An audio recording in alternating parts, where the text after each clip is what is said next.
Olá, Deus abençoe a sua vida. Nós estamos no final de ano e hoje eu quero trazer ao seu coração uma aula. Eu quero falar sobre quando amar a Bíblia exige pensar biblicamente. Porque você caminhou conosco aqui durante todo o ano de 2025. Ou, se você começou esse curso 2026, 2027, e nós trabalhamos muito a base bíblica. Mas esse curso não termina no primeiro ano. Nós temos o segundo ano para todos aqueles que querem a certificação Imagine, ou seja, aqueles que querem se formar. No segundo ano nós vamos ter encontros juntos, não vai ser somente a aula online. O segundo ano está sensacional, sensacional. E quem sabe eu vou estar te encontrando aqui na formatura, na sua formatura. Romanos 12, verso 2 diz assim: não se amoldem ao padrão desse mundo, mas transforme-se pela renovação da sua mente, para que sejam capazes de experimentar e comprovar a boa, a agradável e perfeita vontade de Deus. Eu quero falar sobre pensar a fé. Para muitos, estudar teologia vai te esfriar. Para muitos, pensar a fé é você caminhar mais na letra e não no espírito.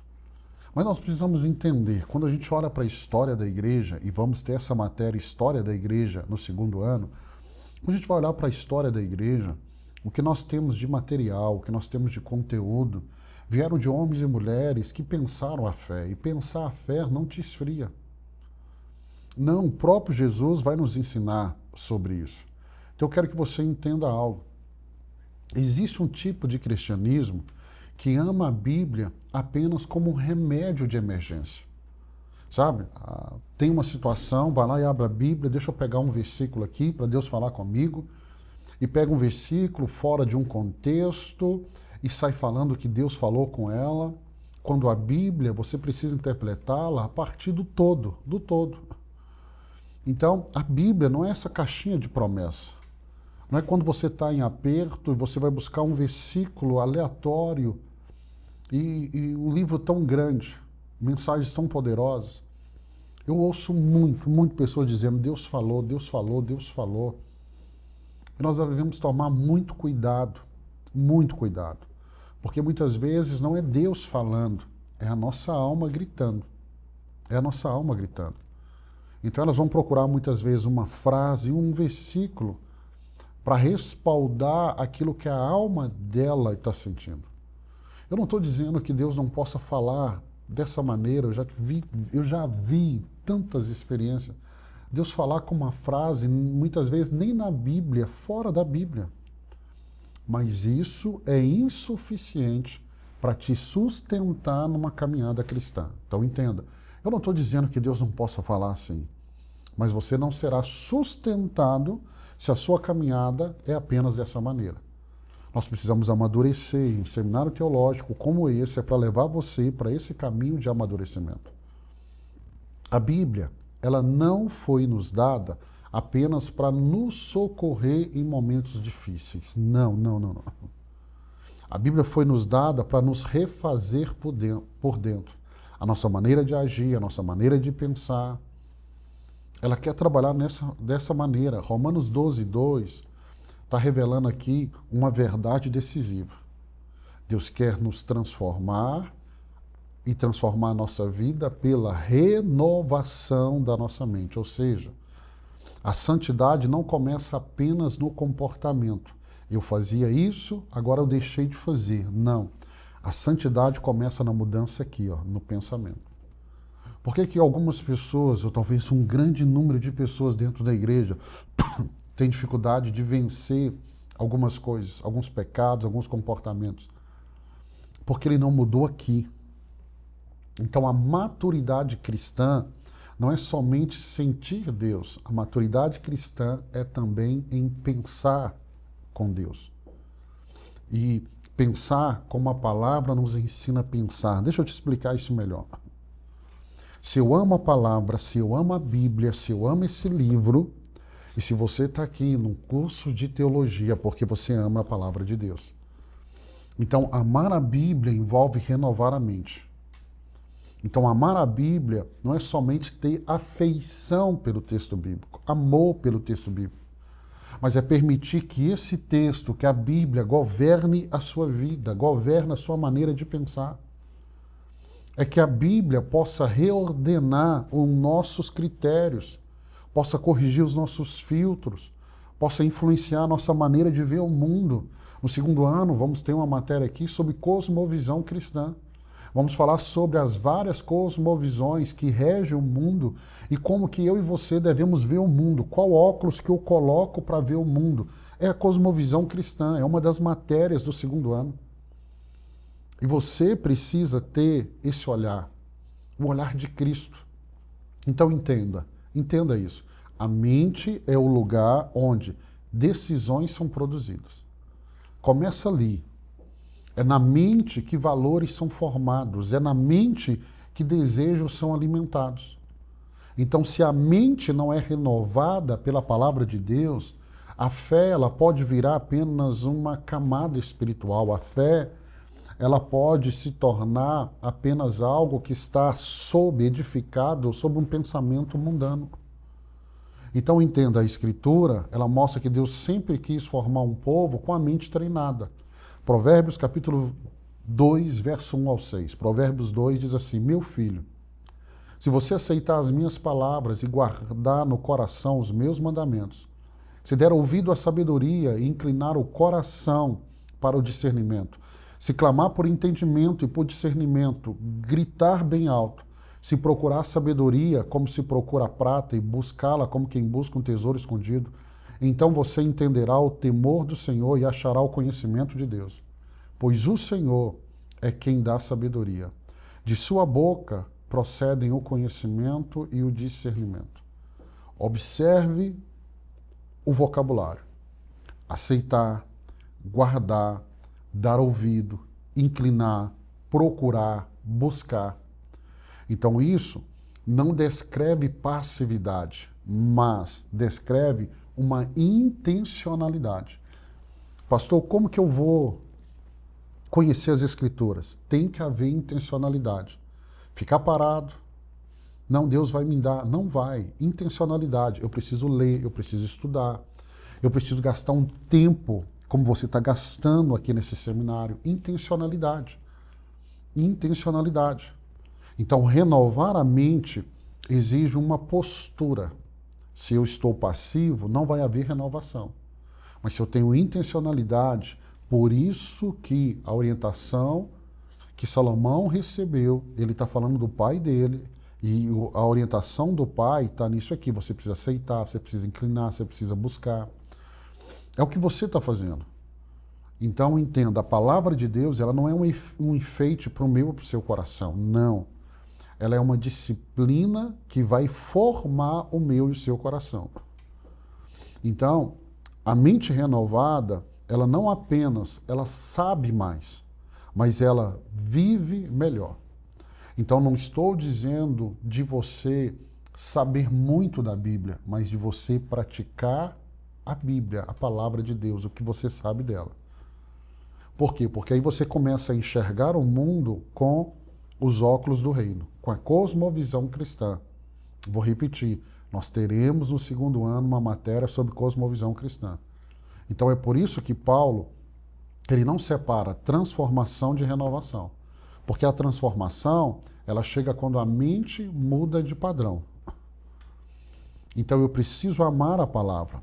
E se eu quero ter uma fé madura não rejeita o pensamento. A fé madura santifica o pensamento. E aí um dos enganos mais comuns no meio da igreja, no meio do povo de Deus, é de achar que quem pensa a fé é frio na fé. E que sentir, isso é espiritual. Não, meu irmão, não. A Bíblia ela não coloca fé contra pensamento. A Bíblia não coloca que você pensar é errado. Ela não coloca fé contra pensamento, ela coloca fé contra incredulidade. Ela coloca verdade contra engano. A fé madura, ela não elimina a mente, ela não elimina o pensar. Pelo contrário, a fé madura vai consagrar a mente, vai renovar a mente através da palavra de Deus. Jesus, quando ele fala de amar a Deus, ele mostra que amar a Deus envolve entendimento. Mateus 22, 37 diz assim: ame o Senhor, o seu Deus, de todo o seu coração, de toda a sua alma e de todo o seu entendimento. Ou seja, há um amor que adora com o coração e há um amor que honra com a mente. Amar a Deus com todo o seu entendimento, com toda a sua forma de pensar, com todo o seu entendimento. Então, quando a mente participa, o cristianismo pode virar uma espiritualidade estável. Mas se a mente não participar, o cristianismo vira uma espiritualidade totalmente instável. É por isso que você vê uma pessoa cheia do fogo de Deus, sabe, apaixonada, e logo depois ela está fria espiritualmente. Isso acontece muito, e como pastor eu vejo isso, é quando a pessoa se depara com uma realidade e ela não consegue explicar, a fé dela vai esfriando. Então a pessoa é forte no culto, mas ela é fraca nas decisões na segunda-feira. Ela é intensa na emoção, ela canta, ela chora, mas ela é frágil na convicção que ela carrega. E isso é muito importante, porque Paulo vai nos dar um choque de maturidade. Ele diz assim, 1 Coríntios 14, 20, irmãos, deixem de pensar como crianças. Quanto ao mal, sejam crianças, mas quanto ao modo de pensar, sejam adultos. Então, Paulo está dizendo, deixe de pensar como criança. É necessário um amadurecimento. Então, ser criança, ele está dizendo, no que tange ao mal, seja puro como a criança. Mas na hora de pensar, seja adulto, seja maduro, maduro nas suas decisões. Então, nós temos pessoas que elas sentem muito, mas na hora de tomar decisões, elas são infantis, porque não pensam a fé. Então, ser maduro nas decisões, no que tange ao mal, ser inocente, puro como a criança, isso é santificar o pensamento. Não é virar filósofo, é virar um discípulo de Cristo. Então, aqui cabe uma observação teológica muito importante. A fé cristã é fé revelada. Então, nós não inventamos o conteúdo, nós o recebemos. Por isso, pensar biblicamente é um ato de humildade. E eu não trato a Bíblia como matéria-prima do meu gosto, mas eu me deixo moldar por ela. Isso é um cuidado que precisamos ter, porque tem muita gente indo para a Bíblia, sabe, e querendo que o texto bíblico simplesmente molde o que ele quer. E nós devemos tomar cuidado. Porque a Bíblia nos convida a caminhar num caminho de discernimento, de organização, de compreensão da verdade revelada. Então a Escritura ela não chama o crente apenas para crer, mas para discernir. Por que pessoas têm dificuldade tanto de discernir? Porque não conhecem as Escrituras. Discernir é separar, discernir é provar, discernir é examinar, discernir é distinguir o verdadeiro do falso, o bom do enganoso, o essencial daquilo que é secundário. E isso exige que você organize a verdade. Olha, escute isso. Para você ter esse discernimento, você tem que organizar a verdade. Porque uma fé que não organiza o que crê, ela fica vulnerável a qualquer vento. Paulo, ele ora por uma igreja cheia de conhecimento estruturado. Colossenses capítulo 1, verso 9 e 10.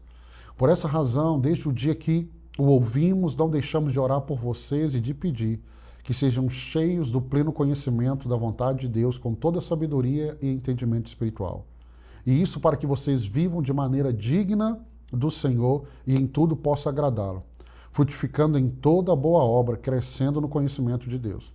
Então preste atenção, olha a lógica. Paulo diz conhecimento. O que é conhecimento aqui na visão paulina? Sabedoria mais entendimento. Isso vai gerar o quê? Uma vida digna, isso vai gerar o quê? Fruto, isso vai gerar o quê? Crescimento. Então a Bíblia liga pensamento com a maneira que você vai viver. Uma vida santa, uma vida pura. Então Paulo vai ensinar também o método do reino. 1 Tessalonicenses 5:21. examinais todas as coisas, examinai todas as coisas, retenham o que é bom. Se Deus manda examinar, então Deus espera que haja critério. Eu examino para separar o que é bom, o que é mal, o que é útil e aquilo que é inútil. Então, se Deus manda reter, então Deus espera que haja convicção. O que eu estou retendo é o que é verdadeiro. O que eu estou retendo é o que é bíblico. Então, eu preciso caminhar dessa maneira. Ah, pastor, dessa maneira a fé fica complicada. Não, não é complicar a fé. É proteger a fé. E com isso a igreja é fortalecida. Então, todo crescimento espiritual inclui desenvolvimento intelectual. A Bíblia vai tratar imaturidade espiritual como incapacidade de lidar com um conteúdo mais profundo. Isso não é um insulto, é um diagnóstico pastoral. Hebreus capítulo 5, verso 12 e 14. Embora a esta altura já deveis ser mestre, vocês precisam de alguém que lhes ensine novamente os princípios elementares da palavra de Deus. Estão precisando de leite e não de alimento sólido. Quem se alimenta de leite ainda é criança e não tem experiência no ensino da justiça. Mas o alimento sólido é para os adultos, os quais, pelo exercício constante, tornaram-se aptos para discernir o bem quanto o mal. Perceba, ele está dizendo assim, exercício constante gera discernimento. Eu te explico.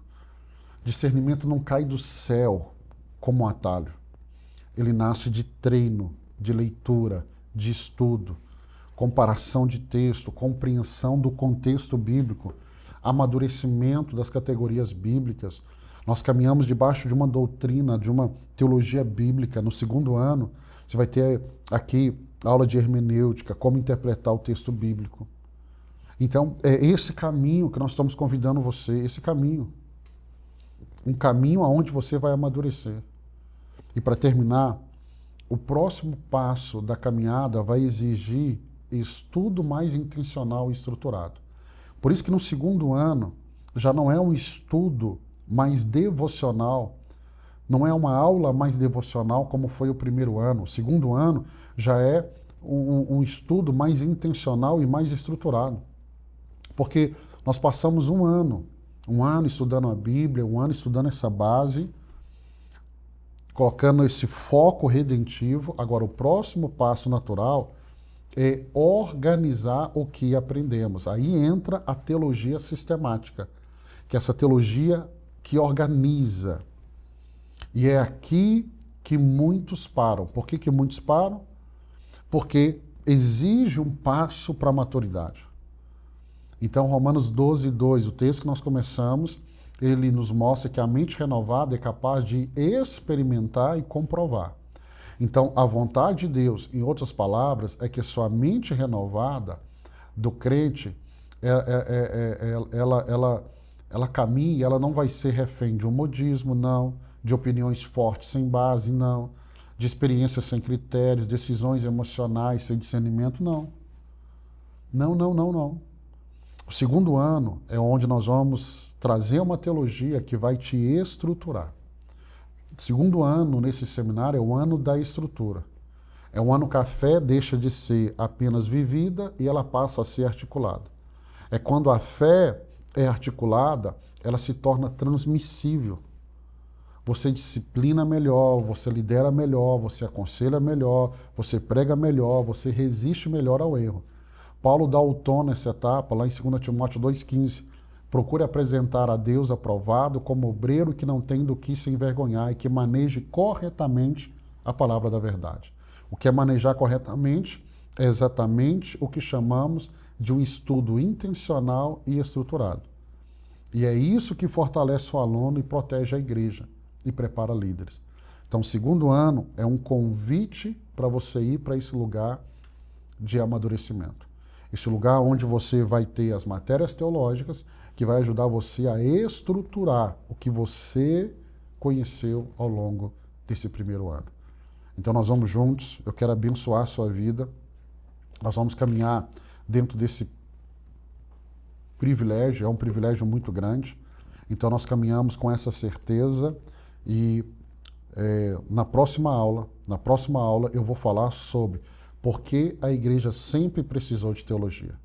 Porque talvez você que está aí do outro lado dessa tela, acompanhando essa aula, já ouviu muito, muito dentro do seu contexto de igreja. Não precisa de teologia.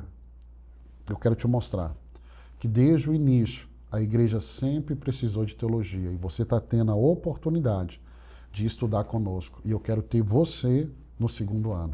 Então quero abençoar a sua vida. Amanhã, se Deus permitir, eu vou estar junto com você para mais uma aula. Deus te abençoe.